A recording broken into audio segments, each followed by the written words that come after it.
O que os novos estudos estão mostrando é que o coração humano é o mais forte gerador biológico de campos elétricos e campos magnéticos no corpo humano. Então, o nosso coração tem a capacidade de gerar os mesmos campos dos quais as coisas do nosso mundo são feitas. Os nossos próprios livros de física dizem: se você quiser mudar as coisas da realidade, você tem que mudar ou o campo elétrico ou o campo magnético, e há um termo para ambos. O efeito Stark e o efeito Zeeman, que nos permitem mudar o campo eletromagnético. A nossa própria ciência está nos dizendo isso. Então, o que as descobertas agora estão mostrando é que quando temos um sentimento em nosso coração, estamos realmente criando ondas eletromagnéticas que mudam a qualidade dos átomos do nosso mundo. Eles literalmente interrompem o fluxo do tempo e espaço e reorganizam as coisas de que esse mundo é feito. E na medida em que somos treinados e condicionados para fazer isso nesse nível, afetamos nossa realidade. Para algumas pessoas isso é mínimo, para algumas pessoas isso parece milagroso. Alinhar-se a tudo isso, é isso que as tradições antigas sempre disseram. Somos convidados a sentir os sentimentos, dentro do nosso coração, para as coisas que gostaríamos de experimentar em nossas vidas, sentir como se elas já tivessem acontecido, em vez de pedir para que elas aconteçam. Esse sentimento impotente em nosso mundo, que todos nós fazemos de vez em quando, e não há nada errado em pedir intervenção. Mas o que a ciência está mostrando vem de um contexto. Há textos de 5.000 anos de idade que nos deixaram instruções. Instruções muito claras. E elas disseram: quando você quiser mudar seu corpo ou mudar seu mundo, ao invés de sentir o que você não tem, se sinta como se já tivesse acontecido. E isso parece não fazer muito sentido para nós. Soa como hocus-pocus para um cientista. Até entendermos que quando temos esse sentimento, o que estamos literalmente fazendo é criar um modelo eletromagnético. É a planta em nosso coração em que o material quântico do universo congela em torno de nós. Nos dá a realidade que corresponde ao que sentimos. E por enquanto, todos nós fazemos isso inconscientemente de vez em quando. Eu acho que estamos chegando a uma época da história agora, onde reconhecemos que somos uma família nesse planeta. E que quando nos unimos em cooperação, não que imponhamos a nossa vontade, ou controlamos ou manipulamos a nossa realidade. Não é disso que se trata. O físico John Wheeler, colega de Einstein, chamou de participação. Ele disse que participamos no tipo de criação, o tipo de realidade que nós escolhemos ter. Seja a biologia de um corpo humano ou a paz entre as nações, em uma ampla área geográfica. E o papel que nós desempenhamos é determinado diretamente pela nossa vontade de aceitar o nosso papel como parte disso. E isso muda tudo. Muda tudo porque, por 300 anos de ciência, temos sido condicionados a acreditar que somos separados do mundo, que temos muito pouco poder sobre qualquer coisa que aconteça no nosso mundo, que somos vítimas de qualquer que seja a vida trazida para o nosso caminho, e nós só precisamos fazer o melhor que pudermos fazer. E você espera que o melhor aconteça. E tudo agora está começando a mudar, e é a nossa própria ciência que está se aproximando, em uma linguagem em que confiamos. A língua da física quântica e ciência. Eles estão se aproximando dos próprios princípios que dizem precisamente as mesmas coisas, que em alguns casos têm sido estudadas há 5, 6 mil anos. Por isso está trazendo aqueles dois modos de conhecimento, dois grandes caminhos, ciência e espiritualidade, deixando-as juntas em uma única sabedoria, que é maior do que qualquer uma delas quando não estão juntas, e nos ajudando a nos tornarmos pessoas melhores, a criar um mundo melhor, e enfrentar com esperança os desafios que iremos encontrar. É uma época muito emocionante em nosso mundo. Existe um campo inteligente de energia que permeia nossa realidade física. Sabemos que esse campo está lá, tem sido documentado. É o que é chamado de campo de energia não convencional. Não funciona como a eletricidade. Então nunca tivemos equipamentos para medi-lo. Estávamos tentando medir com equipamento que mede coisas como sinais de televisão ou ondas de rádio. E a energia não trabalha dessa forma. Então, somente no final dos anos 90, início dos anos 2000, que realmente tivemos ampla disseminação e acesso à tecnologia para medir essas coisas. Houve pioneiros no final do século XVIII, Tesla e outros pesquisadores. Certas pessoas que tinham vislumbres, insights, sobre como o nosso mundo funciona. E eles estavam nos dizendo isso há mais de 100 anos. Mas isso só foi disseminado em artigos acadêmicos e revisados por pares recentemente. Isso só se tornou aceito nos últimos anos. Então estamos chegando apenas ao lugar onde essas tradições antigas começaram. E é aí em que a ciência e a espiritualidade, eu acredito, realmente podem servir uma à outra. Porque os cientistas dizem, ok, há um campo lá fora em que tudo se conecta, nós influenciamos esse campo. E então eles dizem, o que fazemos com isso? Coçam suas cabeças dizendo, o que nós fazemos com isso? As antigas tradições e as nossas mais queridas tradições espirituais indígenas começaram a partir desse ponto. Eles disseram, sim, tudo é conectado. Greg, você está falando de ter esses sentimentos no coração. Nós pensávamos que nossos pensamentos criavam nossa realidade. Você ouve muito isso, então não são os pensamentos que estão realmente fazendo isso. Pensamentos são importantes, mas essa é a novidade. Estudos recentes estão mostrando que o cérebro humano também cria campos eletromagnéticos, mas eles são relativamente fracos em comparação ao coração. O coração é cerca de 100 vezes mais forte eletricamente do que o cérebro humano. E o coração é cerca de 5.000 vezes mais forte magneticamente que o cérebro humano. Por isso, se vamos criar um campo elétrico ou magnético que afeta a nossa realidade, provavelmente não pode ser feito com o pensamento. E é por isso que é muito mais difícil. É muito mais fácil sentir o sentimento com nossos corações.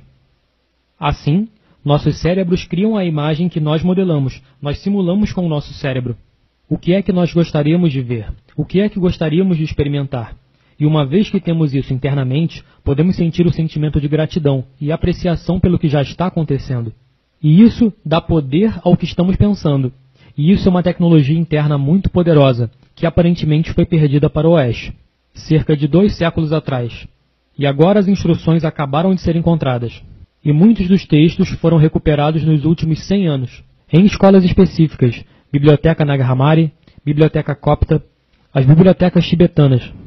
Lá eles preservaram as instruções em seus textos, que nos dizem como o uso é muito poderoso em sua tecnologia. E nossa ciência está recuperando esse atraso com eles. Os cientistas agora estão começando a entender.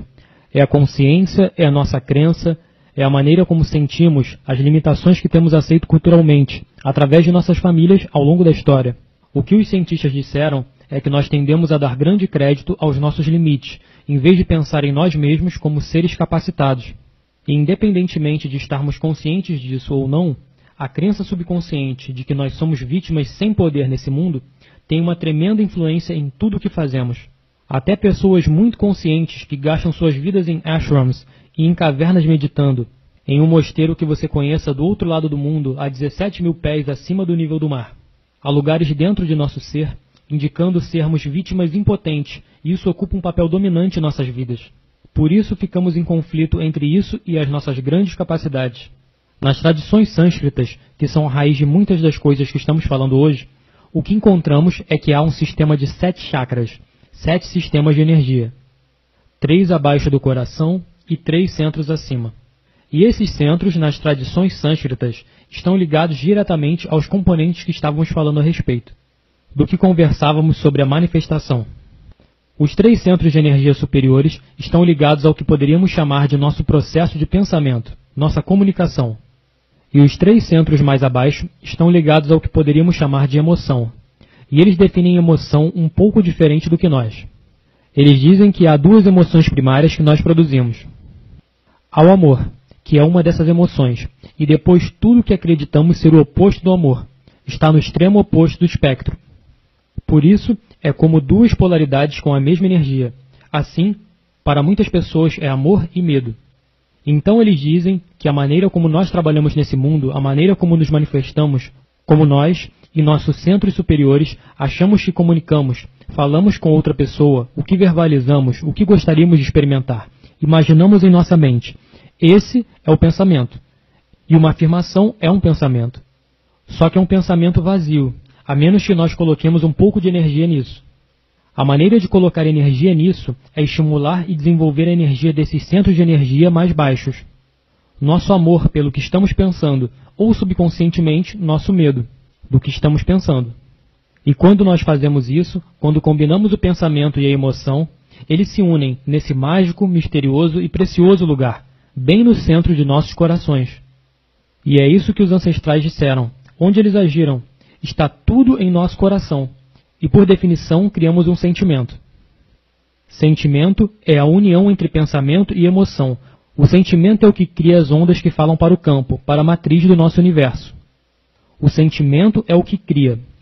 Assim, a menos que tenhamos imbuído nossa afirmação, que a tenhamos alimentado com a emoção do nosso amor, pelo nosso companheiro perfeito que está se manifestando agora, ou nossa abundância, ou a nossa cura, ou a cura dos nossos entes queridos, eles podem se tornar apenas um pensamento vazio. E algumas pessoas acabam ficando frustradas com suas afirmações. Sabe, elas dizem que fizeram suas afirmações 100.000 vezes por dia, e nada aconteceu. E elas perderam o interesse, se sentiram sem poder, elas se sentiram como vítimas. Elas dizem, você sabe, essa coisa não funciona, porque só tínhamos metade da fórmula. Então o sentimento é o que realmente cria, e é por isso que, para mim faz tremendo sentido, se o sentimento é o que cria, então você tem que dar a esse campo algo para trabalhar. Então ele pode te mostrar o que você está criando. Por que não sentir o que é que você gostaria de experimentar?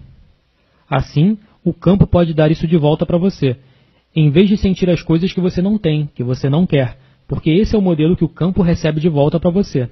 É algo muito sutil, é uma pequena mudança espiritual, em pensar nos resultados. Em vez de pensar no lugar de falta, alguma coisa muda, então a sensação de que estamos criando fica muito próxima, associada ao que chamamos de crença. Crença e sentimentos ambos ocorrem no coração. Quando você tem uma crença sobre algo que você tem geralmente sentimentos muito fortes sobre essa crença. Você pega alguns dos tópicos mais controversos em nossa sociedade hoje. Aborto, suicídio assistido, você sabe, o direito de morrer, eutanásia.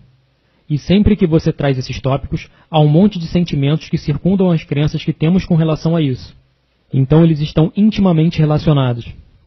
Então você faz a pergunta, é importante crer? Sim, é importante. No grau que acreditamos ser curados, para esse grau, quando começamos a criar os tipos de padrões em nosso corpo, nosso coração vai enviar os sinais para o nosso cérebro dizendo, esse corpo está curado. Então o cérebro vai inundar o corpo com a química que permitirá a cura. Já vimos isso documentado, medicamente. Então isso acontece dentro de nossos corpos. O mesmo princípio agora está sendo documentado além de nossos corpos. Então o efeito não se limita aos nossos corpos. Esse campo carrega esses efeitos além de nossos corpos no nosso mundo físico. Dessa forma, nós influenciamos. Sim, eu não estou usando a palavra controlar ou manipular. Não estamos impondo a nossa vontade quando influenciamos. Nós temos a capacidade de influenciar o resultado dos eventos em nossas vidas, individual e coletivamente.